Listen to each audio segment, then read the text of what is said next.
brothers and sisters, welcome back to these Behaviour Revolution scriptures.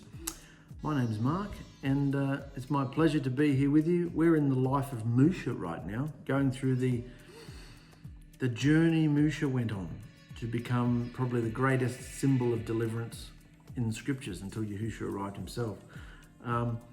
And in our last episode, we saw the similarities between Yahusha's life and our own. The people we've dwelt with and been amongst, and the experiences we've had in life, we have to come out of all that, who we think we are. Yahusha couldn't get over who he thought he was.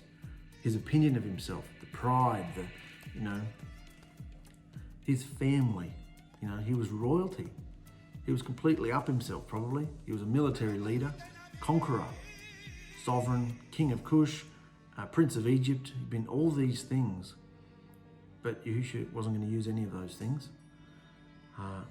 Yahusha says, my ways are not your ways. And just as Yisrael was waiting for a conquering king when they were waiting for their king, they sent a humble servant in Yahusha, and he was going to deliver them in a much more phenomenal, effective way, which they never fully appreciated. But Yahusha, similar experience to what we've been through. Maybe we're still going through it, our wilderness wanderings. People like to divide the book of Exodus up into three. The scholars like to divide it up into three. Part one is the Egypt phase, the birth of Yahusha and the slavery and the plagues. And then part two is your wilderness wanderings and all the experiences Yisrael went through in the wilderness. And then, of course, part three is the instructions for the tabernacle and things like that. But I find dividing it up like that is sort of a hindrance, because people like to associate all sorts of scriptures with the wilderness wanderings and pull all sorts of New Testament scriptures into their studies and things like that. But there's still so many phenomenal gems that we can get out of poor little part one, because it's probably, with the exception of Sodom and Gomorrah and Noah's Ark, there really isn't too many incidents on a grand global scale where Yahusha just flexes his muscles, and lets the world know who he is. And Egypt would have to be up there. I mean, the nation of Egypt still hasn't recovered to this day. And it was the global, phenomenal, most technological nation on the planet. And it was just left to ruins. We're going to come into that shortly, and all the things that went on. But so I find this totally fascinating, particularly when we look at it through the eyes of true context, 21st century context, what this means to us today. The fact that Yahusha still moves like this in our lives. And if he's not moving like this in your life, you're missing out, because he could be. So Yahusha has just become really, really low, gone through a very low experience. We've all gone through peaks and valleys in our walk, times when we've just been down really low. Yahusha's down really low right now. He's been stripped of all his power, wealth, everything. He's been wandering, and he was even a prisoner in Yithro's prison house cell thing for 10 years. 10 years, we never knew about that. 10 years, we just thought he wandered in and married his daughter. No, 10 years, sitting in a prison cell.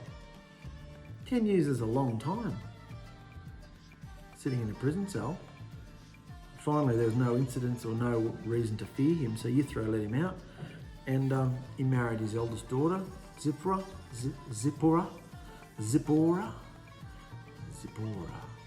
Married his eldest daughter, had two children, Gershom and Eliezer, and that's where he is. He's a shepherd. He's a lowly shepherd, which in the eyes of the Egyptians was just a laughable trade. Filthy little shepherds, look down their nose at them. So that's where Yahusha is now, being trained. He doesn't realise it, of course. He just thinks his life, that's what his life's become. He's got a simple life with a family, and he's shepherding sheep. So ready. You're ready? This is one of the most exciting things now. The burning Thistle-Bush. So Yahusha was a shepherd, and one day he was tending the flocks, of his father-in-law Yithro, the pagan priest of Midian. And he led them far into the back of the wilderness and came to the mountain of Yahusha in Ḳoṛb, Sinai. The mountain of Yahusha, there's a big argument going on between the religious movements where Mount Sinai is. Most people think, well, that's what the Christians believe, that it was over in this area here in the Sinai Peninsula.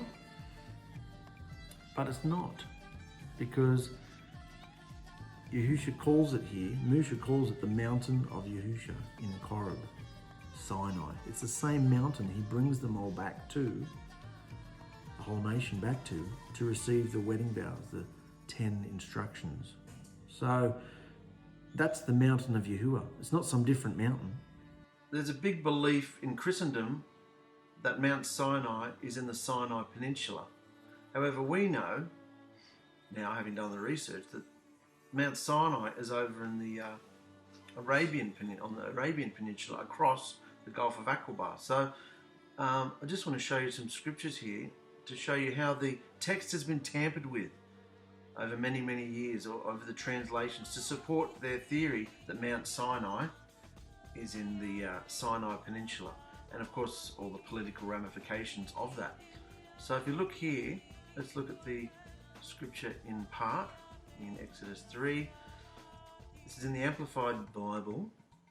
And Moses was keeping his flocks of Jethro, his father-in-law, the priest of Midian, and he led his flocks to the west side. See how it says to the west side? Easy to read version says to the west side. The jourdae's word translation says to the west side. All right, so they translated that, whatever that Hebrew word was, they're translating it as to the west side. So if you already believe that Mount Sinai is in the Sinai Peninsula, he would have had to go to the west, from Midian to get to Mount Sinai. Do you know what I'm saying? They're writing on the fact that you already believe that Mount Sinai is in the Sinai Peninsula. Therefore, if Musha was in Midian, he would have had to go to the west side of the wilderness to get to Mount Sinai, leading people to believe that he'd gone west and to Mount Sinai. However,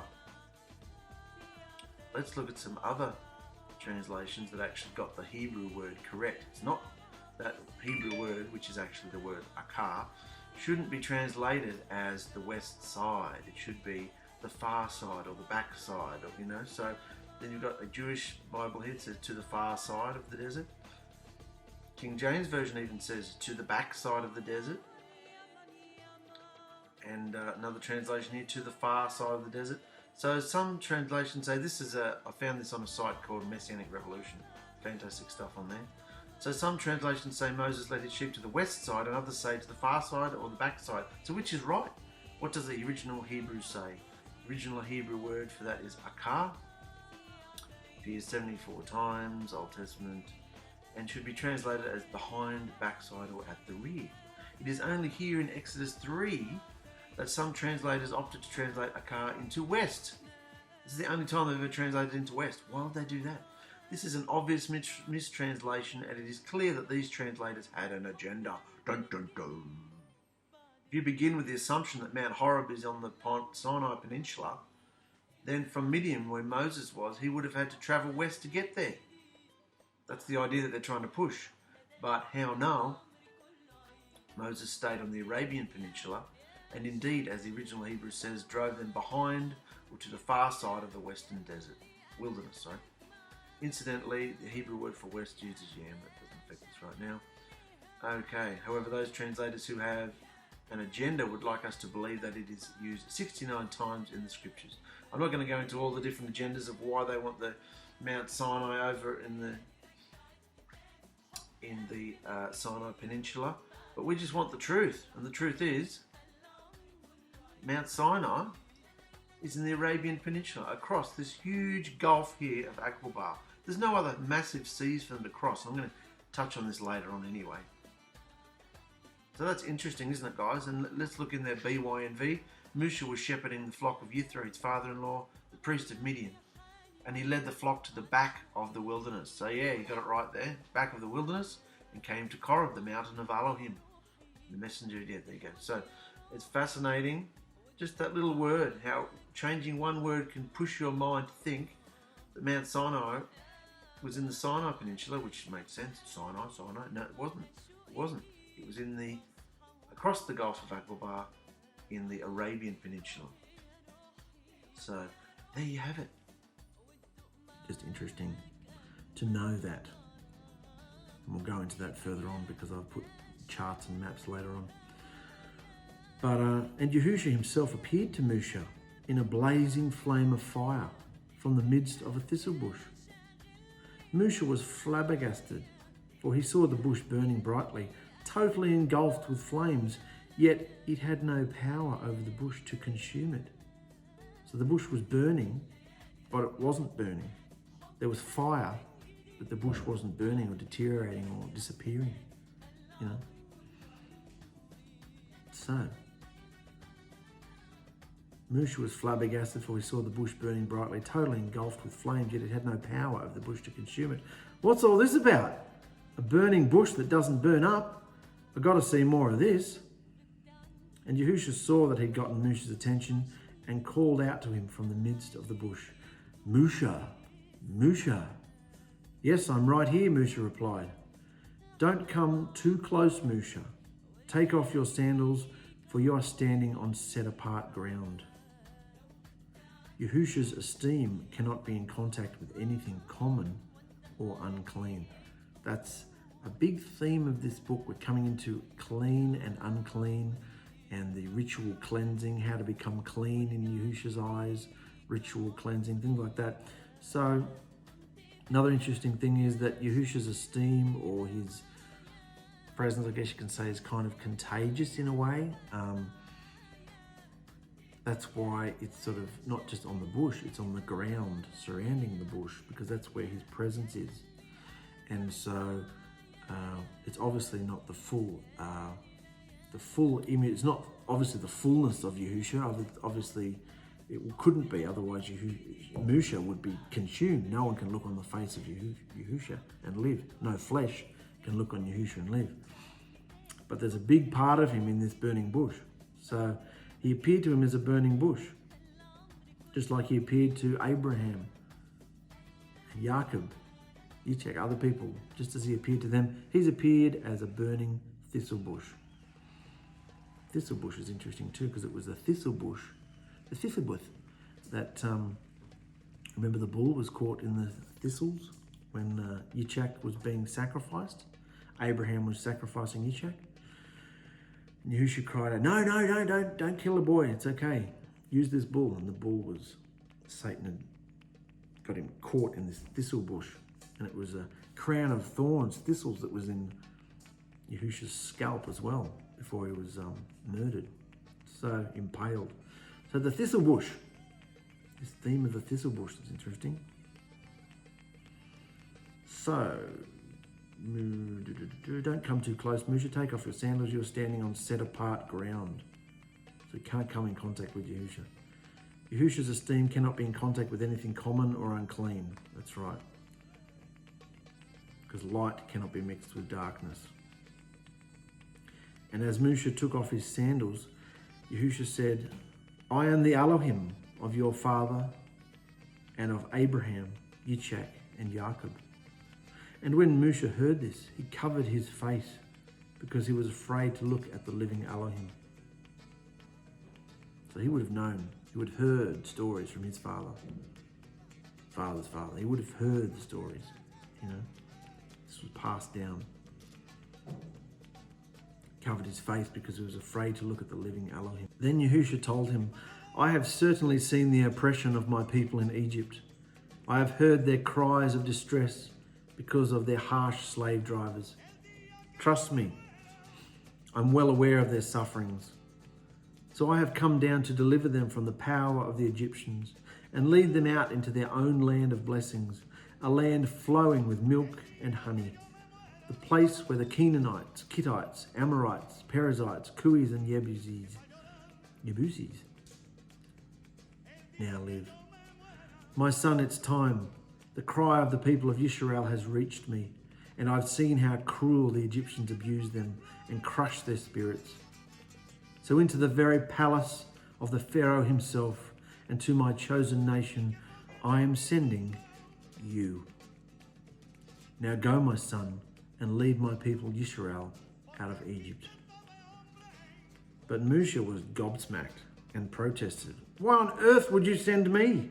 As if I could ever go to the Pharaoh and lead the people of Israel out of Egypt. Don't worry, Moshe. I am with you. And the proof, the sign of this will be obvious when you bring my people back to this very mountain and serve me here. This is the very mountain he brings them back to. This strong and bold son of the mighty Pharaoh was now shy, afraid, and unsure how to speak. He'd lost all his confidence, lost his identity of who he was. He didn't have the power and esteem of the nation and the worldly power that he was drawn from before. He'd become a nothing and a nobody, and he would have no longer looked like one of the Egyptians. He looked like a Midianite farmer, shepherd. So he was down, lowly, broken, no confidence. And that's when Yahusha thrives in us, when there's no self getting in the way. Because if he'd been, I think I write this later on, but anyway, if he'd been a confident speaker, if he'd been a up himself, grand, well-presented person, he would have gotten in his own way. He would have changed the words of Yahusha to suit himself. But because he didn't have an agenda, because he was down and out, broken, Yahusha could pick him up and give him the words to say, or to give to his brother to say. So, and a big thing here is, look, don't worry, Moshe, I am with you. I am with you. What is the weight of that statement there? I am with you. What can happen if I'm with you? And the proof of this, of what? The proof that I'm with you will be obvious when you bring my people back to this very mountain and serve me here. So Yahusha's not just looking at it from a Midianite, Hebrew, Egyptian. He's not down in there looking at it from that point of view. He's looking at it from a global. He's right up here looking at it globally. The proof that I'm with you, son, will be obvious when you bring my people back to this mountain. And look, 5,000, 4,000, 5,000 years, whatever years later, we're still reading about Moshe. You know, did he know that when he was going through this broken, tormented stage of his life? Not at all. Do we know what's going to become of our lives when we're broken, lost and downtrodden? Do we know what's going to become of our lives? Who's going to enter our life? Who's going to be used? Who's what, here, how, why? Do we know? No, we don't. Yahusha is the shepherd. Yahusha is the gardener. Yahusha is our deliverer. He's got us on the path. So, the proof, my son, that I'm with you will be bloody obvious. So don't worry.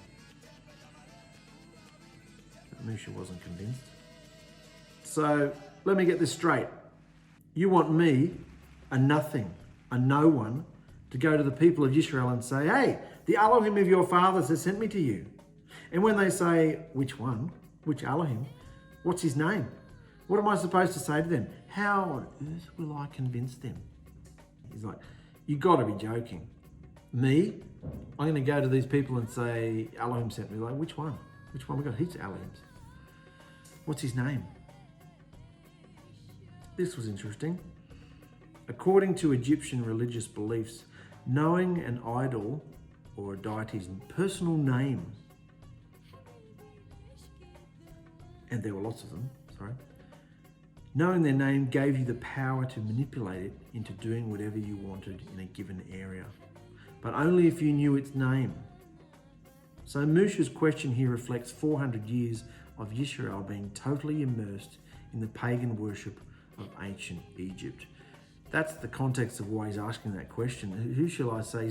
He's not being rude or disrespectful. He's saying, who shall I say sent them? It sounds like he's taking the piss, but he's not. He's saying, well, they got lots. He's one of them too, because he's an Egyptian, Cushite, and now Midianite, and they've got lots of idols. We got lots of idols, mate. Which one are you? You know, like, if I go and tell them that Elohim just means mighty one. In modern pagan language today, the nations call them the God, you know. So We got lots of gods, mate. Which one are you? That's the sad reality of the point of history that Yahusha stepped into. It was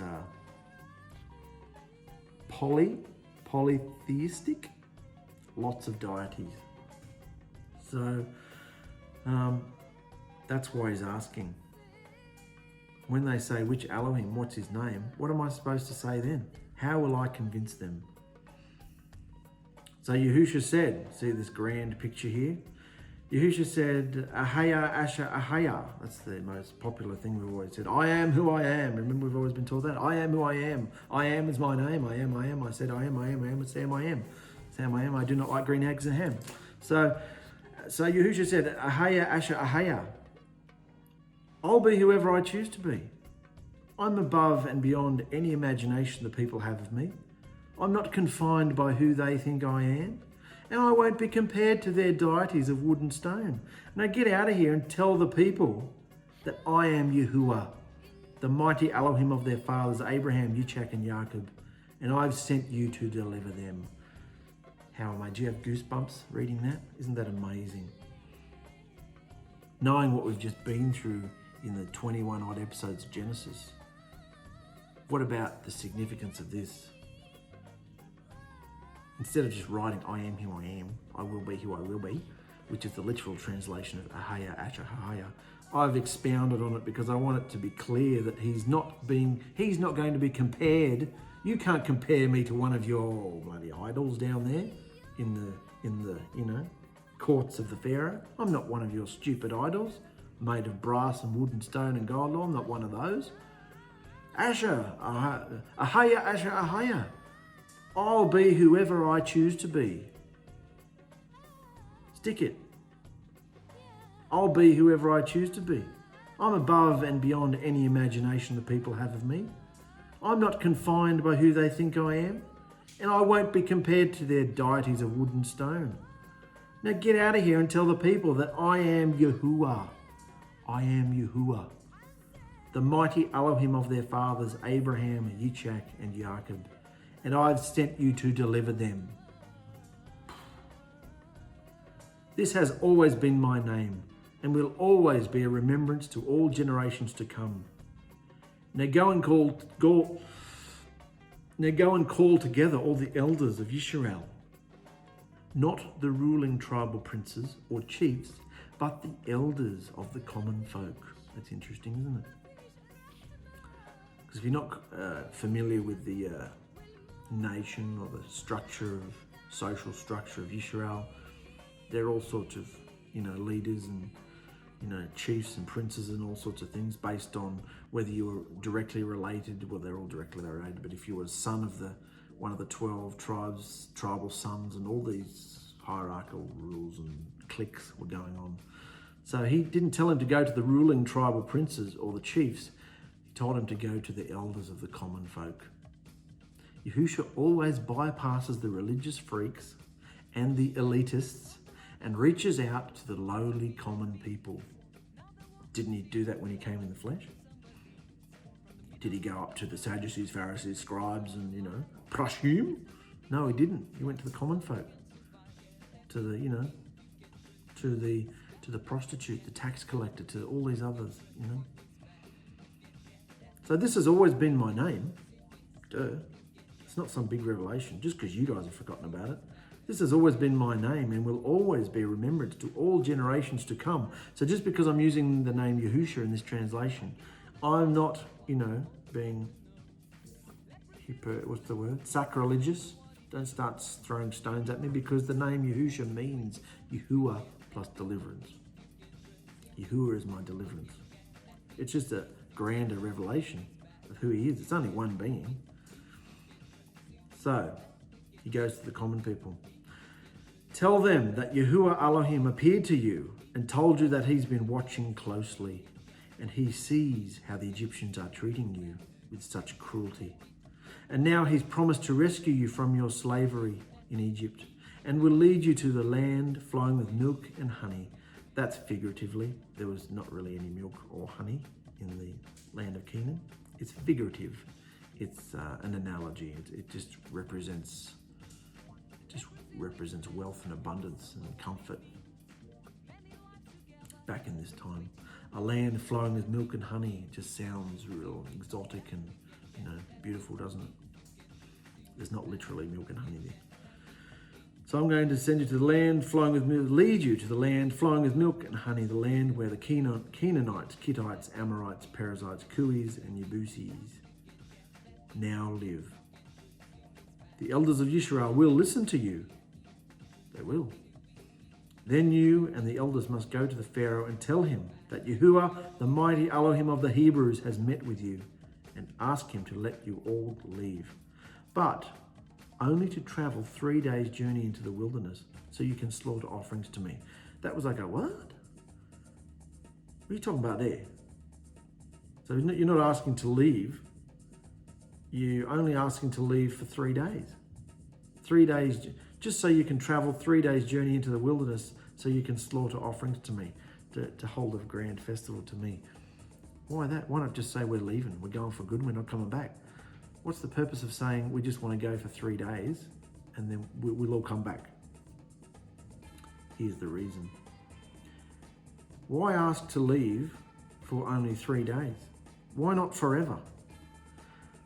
By the Pharaoh refusing to allow them to separate for even a mere 72 hours, the elders of Yisrael, who were actually comfortable in their slavery, would come to realize that the only path for them was complete and utter separation from Egypt through the deliverance of Yahusha. They'd become comfortable in their slavery. Depending on what age you were when you came to Yahusha, all the years prior to that, your whole life probably just seemed normal, didn't they? You go through ups and downs, heartbreaks, you go through all sorts of experiences, but that's just normal. That's life. That's what we say to people. Well, that's life, mate. Life sucks. That's life. So they were asleep. Yisrael had just come to terms with this is our life. They were still crying out, for their deliverer. They were still crying out to be, to their Elohim. But, they'd become apathetic. So why ask to leave for only 3 days? Why not forever? By the Pharaoh refusing to allow them, which he soon will, by him refusing to let them separate for a mere 72 hours, the elders of Yisrael would come to realize that the only path for them was complete and utter separation from Egypt through the deliverance of Yahusha. So he was dealing with them as well. He was dealing with them not wanting to go. Because it had been 400 years, their whole life, their whole identity was in this nation. This was their home now. Where are they going to go? What are they going to do? You're going off into the unknown. That's like us, isn't it? When we first come to Yahusha or first receive deliverance, we're still holding on to all our old behaviours. We're all still, for us, we were still having bloody church services, We were bringing the name of Yahusha into it, but we were still gathering as though we were still in the church because we're still holding on to what we knew. And step by step, he brings us out, come out from among them. So them, they wouldn't have been able to fathom picking up and just walking out. Walking out where? We have no home. We can't just go back to Canaan because we're not warriors. We've been slaves for 400 years. Any reputation for being great and mighty and warlike warriors is gone. We're slaves now. We have no power, no weapons, no anything. We are lowly, and we're just going to march into Canaan and start taking back our land. They'll slaughter us. All the kings of all those tribes we're talking about. Where were they? Canaanites, Hittites, Amorites, Perizzites, Cuis, Yebuses, all those people. Who are we? So they wouldn't have been able to even wrap their mind around being delivered.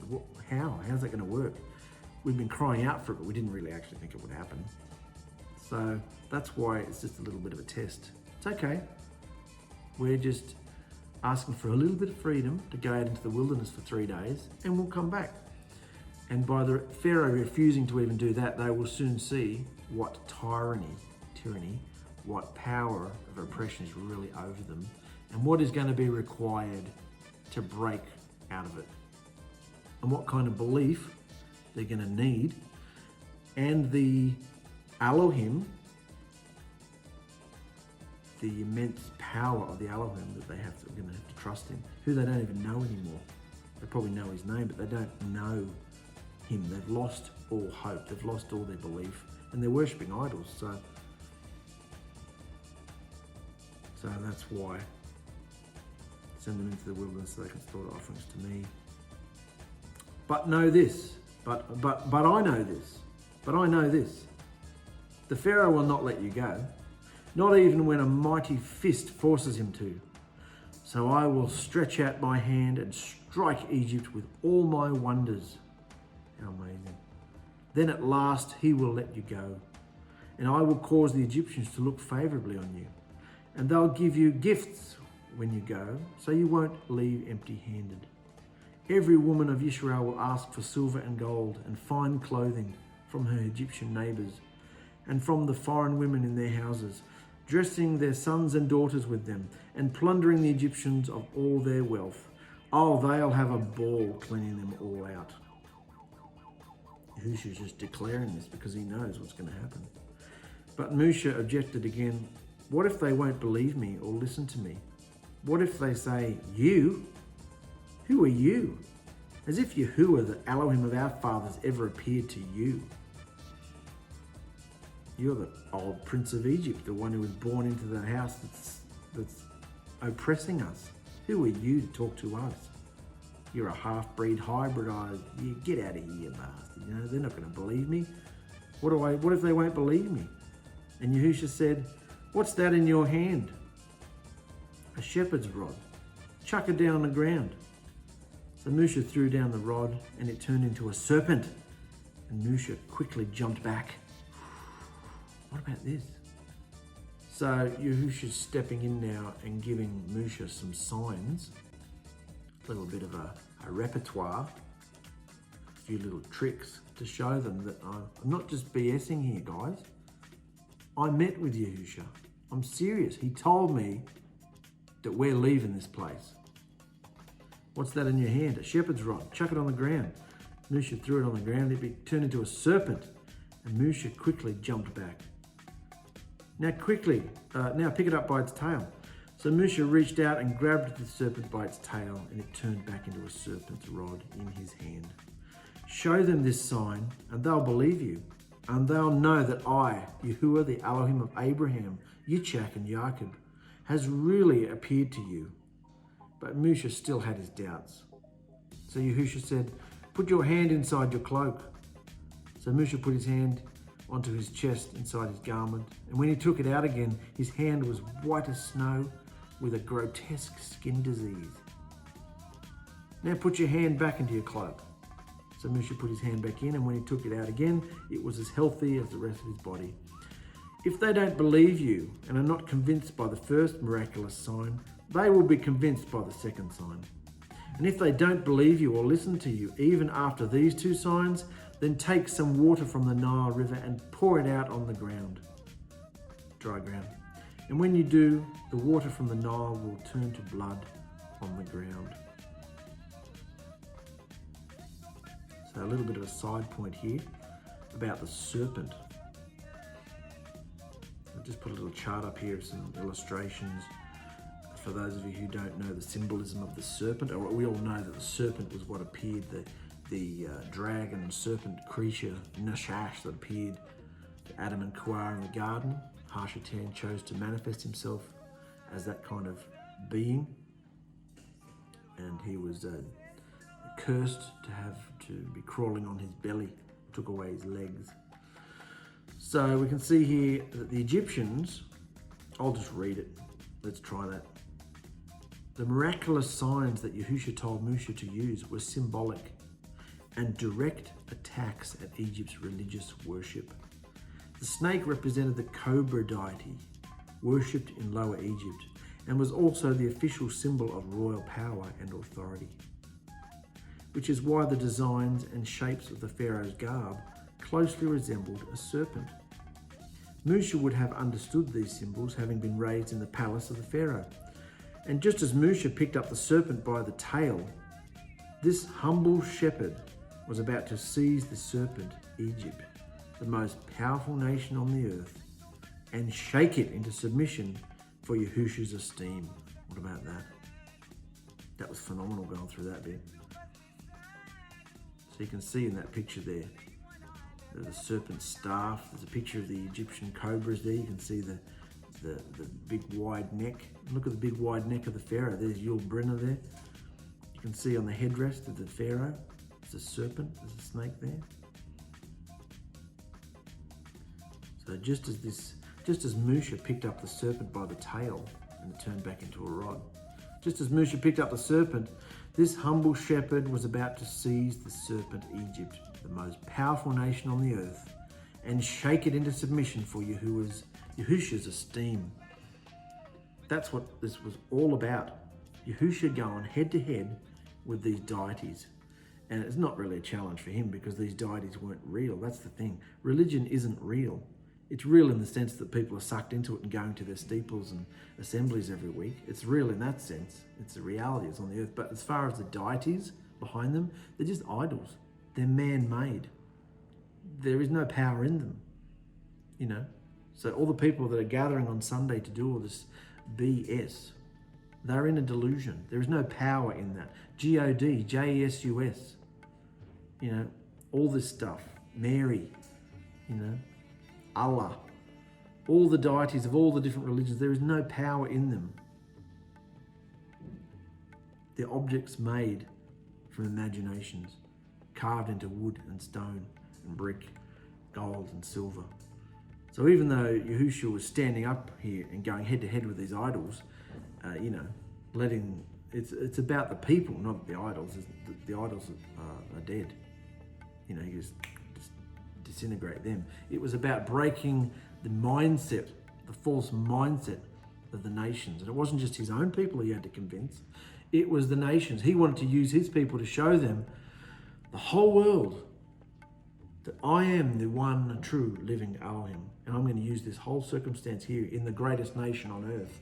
I'm going to bring it to ruin so you can see that I am the one and only true Elohim, who blesses, who curses, who destroys, who lifts up. So that's why he chose to turn Musha's rod into a serpent, because the Egyptians worshipped the serpent. It was one of their greatest deities. So for Musha to be serpent handling, it might give him some credibility, give him some street cred with the people, yeah? With the peeps. But Musha pleaded with Yahusha, please, my master, I'm hopeless with words. I've always been. And even though you've spoken to me, I'll stuff it all up because I can't even speak properly. You can see, you can understand this. This is a normal guy who's been through highs and lows. I mean, if you're watching this and you've been through royalty, if you've been from royalty, if you've been through parliament, if you've had grand positions of authority in society and you've been brought low, you would understand where Musha's from. But even any of us, we understand. He's got no confidence. Confidence is completely shot. Please, my master, I'm hopeless with words.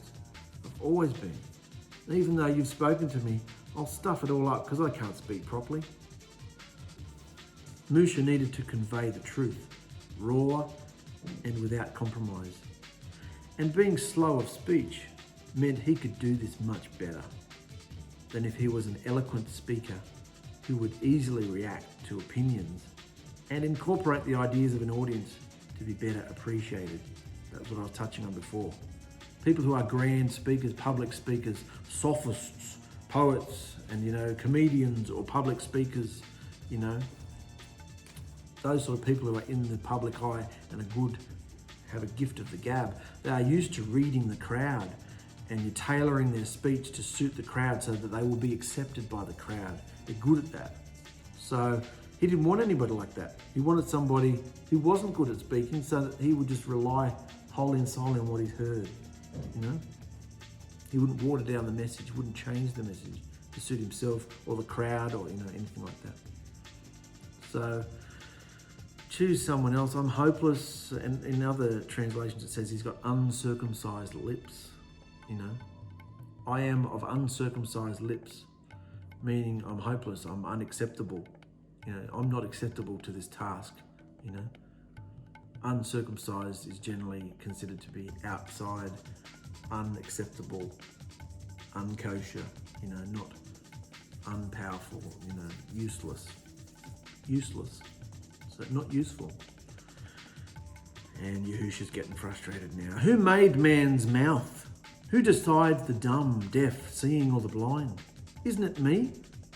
Now go. I'll be with you as you speak and tell you what to say. So he's not grasping who he's talking to, is he? He's not grasping. He's still in his pagan mindset. This is just another deity. He's not grasping. He's staring at a burning bush. He's staring at the esteem, and even the footage I'm putting behind me of the burning bush is just amazing. But that's only an artist's interpretation. This would have been phenomenal. Who made man's mouth? Who decides the dumb, deaf, seeing, and the blind? Isn't it me? Can't I do anything? Aren't I orchestrating all this? Get out of here and do what you're told. I'll be with you. Don't you grasp the weight of that statement? I will be with you. I will do everything. But Musha again pleaded, Master, please send anyone else. Then Yahusha's anger burned against Musha. Seriously? Fine. What about your brother Louis?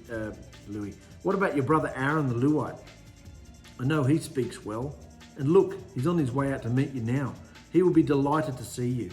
Talk to him and put the words in his mouth. I will be with both of you. I will instruct you. You will instruct Aaron, and he will be your spokesman to the people. Now take your shepherd's rod with you and use it to perform the miraculous signs I have shown you. So he's starting to frustrate Yahusha now, isn't he? He just won't get it. And this is the grand prophet of prophets, the grand lawman Musha, Messiah, Mashiach-like figure that and look at him. He's hopeless. Do what you're bloody told. No, you've got to send someone else. So how deep does the brokenness, the lack of confidence go in him, what he's been through the last 50 years, To look at him like this. Oh, we wouldn't argue with Yahusha like that, would we? No. Get your act together, Musha. We wouldn't do that. Yeah, really? How many complaints have we had at Yahusha? How much disobedience have we had in Yahusha's face? We are exactly the same. So, he's gotten frustrated with him and he's given him an out. Okay, fine, get your brother to say all this. But you're still doing what I told you to do. If you don't want to talk, get your brother to talk. So look, your brother's coming anyway to meet you. Musha returns to Egypt. So Musha went back home to Yithro, his father-in-law. Please let me return to my relatives in Egypt, for I don't even know if they're still alive. Go in peace, Yithro said. And before Musha left Midian, Yahusha said to him, quickly return to Egypt, for all those who wanted to kill you are dead now. So Musha took his wife and sons, put them on a donkey and headed back to the land of Egypt. And in his hand he carried the shepherd's rod of Yahusha. And Yahusha told Musha, when you arrive back in Egypt, make sure you go to the Pharaoh and do all the wonders that I put in your hand. But I will harden the Pharaoh's heart, so he will refuse to let the people go. Then you will tell him, Yahuwah says you should remember the firstborns, Pharaoh, because Yisrael is his firstborn son. And so I commanded you, let my firstborn son go, so he can worship me. But now, since you have refused, I will kill all your firstborn sons. So you never get away with anything with Yahusha. Not only did the last Pharaoh die a putrid, filthy skin disease of that, but now, they're still, for all we know, they're still sacrificing the Hebrew babies, and they still have no regard for the children. We know they are, because they sacrifice children to the sun deities. So, either way, he's saying, you remember Pharaoh, the firstborns. Remember the firstborns. Because Yisrael is his firstborn son. And so I commanded you to let my firstborn son go, so he can worship me. But now since you have refused, I will kill all your firstborn sons. Remember, Jacob and Esau? Jacob received the firstborn and the blessing. He was the firstborn. So his 12 sons are included in that. He's the firstborn. So Yisrael is my firstborn. You're killing the firstborn children? You watch. I will kill all your firstborn sons. Yahusha did not, this was interesting, Yahusha did not harden the Pharaoh's heart and decide his fate from the beginning. For the Pharaoh's heart was already hardened based on his cruel treatment of Yisrael over the years preceding this event. But Yahusha definitely took over and used his stubbornness to show Yisrael and Egypt and the world how powerless their false pagan deities were. So that's the question. Why did Yahusha harden the Pharaoh's heart? Why did Yahusha do this? And they're blaming Yahusha. So why didn't he just soften the Pharaoh's heart? So the Pharaoh would say, yeah, get out of here, go.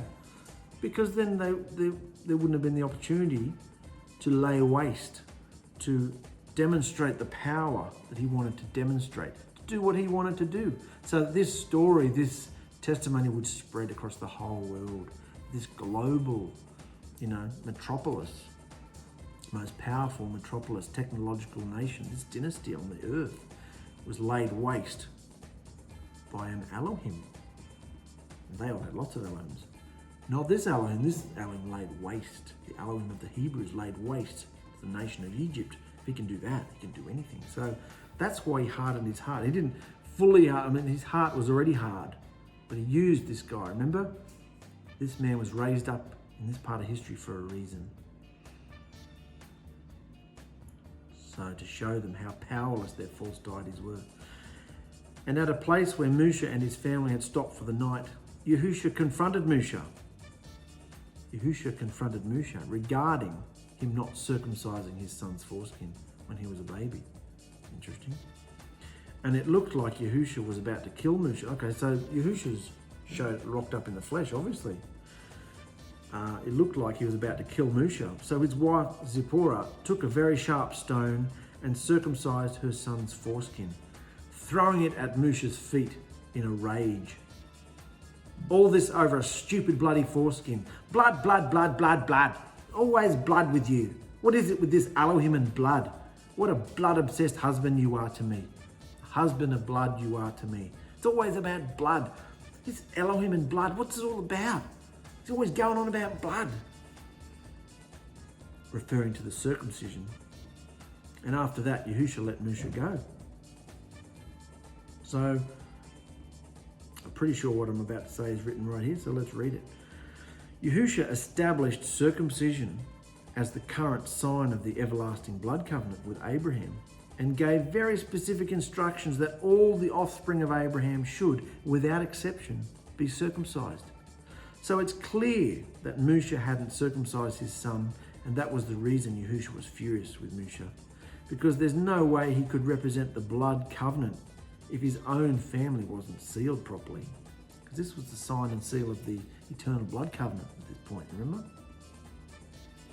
Clearly, Musha's Midianite wife Zipporah took issue with the practice of circumcision, and that's why he hadn't circumcised his firstborn. Because they were pagans. Yithro and Zipporah, they probably said, no, you're not circumcised. That's cruel. Don't do that to him. Don't do that to a baby. How could you do that to a baby? So he didn't. And he was pretty much a pagan himself and no identity at that point, so he probably didn't care himself either.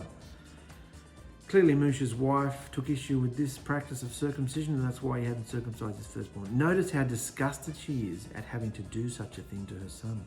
And also that Musha would actually choose to serve a deity that demanded such a thing.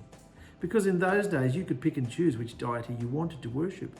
And if you didn't like certain requirements of one idol, you could just pick another one. So to her, she's like, what is this Elohim? What's this? What's it about with it? What's up with this deity in blood? Why are we following this dude? Can we go and follow someone else that's not so obsessed with blood? We know why Yahusha's obsessed with blood. We've been talking about the blood covenant for, months now.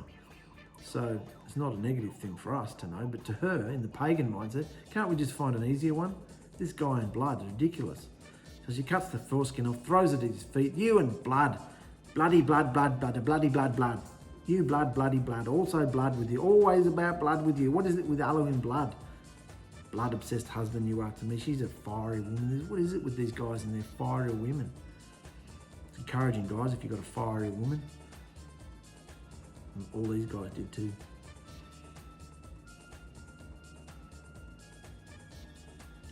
Now Yahusha had told Aaron to go out into the wilderness to meet Musha. So he travelled to Midian and met Musha on the mountain of Yahusha, which is Sinai as we know. And he embraced and kissed him. Who do we have here? Aaron said, looking at Zipporah and the boys. This is my wife and sons who Yahuwah has given me here in Midian.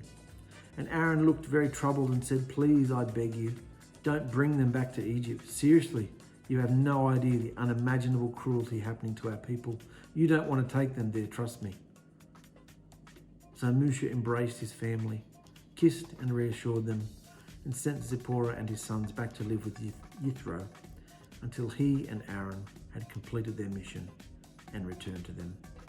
Musha then told Aaron everything Yahusha had commanded him to say, and he told him about the miraculous signs Yahusha had commanded him to perform. Then Musha and Aaron returned to Egypt and called all the elders of Israel together. And Aaron told them everything Yahusha had told Musha, and Musha performed the miraculous signs as they watched in amazement. Then the people of Israel were convinced that Yahusha had sent Musha and Aaron. There you go, look, Yahusha said they'd be convinced. It will be obvious. So they were convinced that Yahusha had sent Musha and Aaron. And when they heard that the mighty Elohim of their fathers, Abraham, Yitzhak and Jacob, had finally come to visit them, and that he'd seen the misery of their affliction, they all fell down and wept, rejoicing. Finally. You getting goosies at this? It's amazing. Finally. Our cries have been heard, our prayers have been answered. So, we're on about 50 minutes, guys. That's enough for now. Be encouraged, guys. This is Musha. This is a guy who is probably between 70 and 80 years old now. So he's a fairly old man, and he's unlike the other guys who have travelled with Yahusha for a while. This is his first encounter with Yahusha. He's come from royalty. He's been broken, taken into the wilderness. He's become a lowly sheep herder, and now he's heard Yahusha's voice, and he's still unsure of himself. So his brother's there to encourage him, and he's been given a task to do. And so you can see by the reaction of Musha and how everything's transpiring that it's nothing to do with him. It's all about what Yahusha's doing. And that's the whole purpose in our day too, guys. It's about what Yahusha's doing, not you. You just have to get out of your own way. You just have to not do any behaviours that are offensive to Yahusha. That's why we read the scripture, to learn what behaviours please him and what behaviours he hates. That's why we read it, not to fill our heads with knowledge. Knowledge is useless if there's no behaviour, behavioural fruit from it. So be encouraged by the life of Musha, because Musha was just like us, a nothing, a nobody, had a past with all sorts of sordid affairs and experiences and escapades like we've all had, and he's been brought down to nothing and nobody, lost, broken, no confidence, and he's met with Yahusha, and Yahusha's picking him up and bringing him to a place where Musha will only look to him. And if you are not familiar with the life of Musha, we're just scratching the surface right now. The things that are going to come from this man, because he believed. You can see in the beginning he's having a hard time. But the thing I like about Musha, and I've reworded some of the dialogue to make it sound 21st century, I like him because he's honest. He's just like, forget it. Forget it, Father. I can't do that. He's like, I can see myself in him. We can all see ourselves in him. He's just a real dude. You know, he's a real bloke. You can understand his apprehension of going. I mean, would you go down to your local parliament and stand up there and say, talk about Yahusha? Well, fortunately, we're not called to do that, most of us. So, you know, that's not the way Yahusha's moving right now.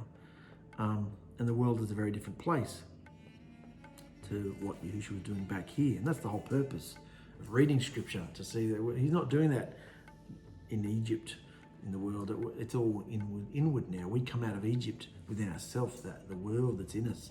We have to come out of it, come out from among them. All the religious mindsets, the need to the feeling that you have, the need you have to gather together with other people. That's religious.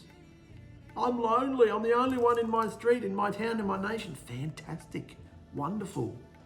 Come and live at our house. There's 10 people. It's a bloody funny farm here, you know. It's insane asylum some days. You'd love it. So, you know, being by yourself has good and bad qualities, you know. Like, just embrace the path that you're on. You don't have to run to find other people. Musha was brought out into the wilderness to meet with his creator. So if you are alone right now, you're meant to be. If you're alone in the marriage right now, you're meant to be. If you're alone in a huge house with other people in it, you're meant to be. How do you know you're meant to be? Because you are. Yahusha takes you from where you're at and reasons with you, trains you, teaches you, talks to you inside. It's all inward. You know, you dress the same, you work the same, you talk the same, you do everything the same way, but your behavior starts to change inside yourself. And you get stronger and stronger, and you get confidence within yourself. And then one day Yahusha might ask you to do something. Say something to somebody that you may not normally. But it's not just a stepping out there with something on your shirt and something, you know, just a religious behavior. It's something you've heard specifically. Okay, oh, I can't say that. I can't do that. Are you serious? Send someone else, you know? Couldn't possibly do that. So he might send someone else. He might give you something to say and you don't say it. He might give you something to write and you don't write it. And then the next day you might look on Facebook or somewhere and someone's written something very similar. So he's talking to his bride all over the world, see? And that's what was so exciting to me over the last Feast of Booths, those 5 or 6 videos and articles that we were all putting out, because Yahusha was bouncing between his bride. Christopher and myself and Victoria and Therese was saying stuff in the midst of it all. There was stuff going on and we were all bringing it together, and it kept growing. This message kept growing, that you don't have to go out and do all this religious buffoonery. You look like a clown in your street, you know, in your neighborhood, in your community. And you don't have to look like a clown. You can be a normal, lovely, kind, reputable person in society, and Yahusha will use that, you know. You don't have to be a religious freak. So we're going to go even further into the story next episode, guys. Musha's going into the royal courts of the Pharaoh to stir up the hornet's nest. Love you guys. Bye.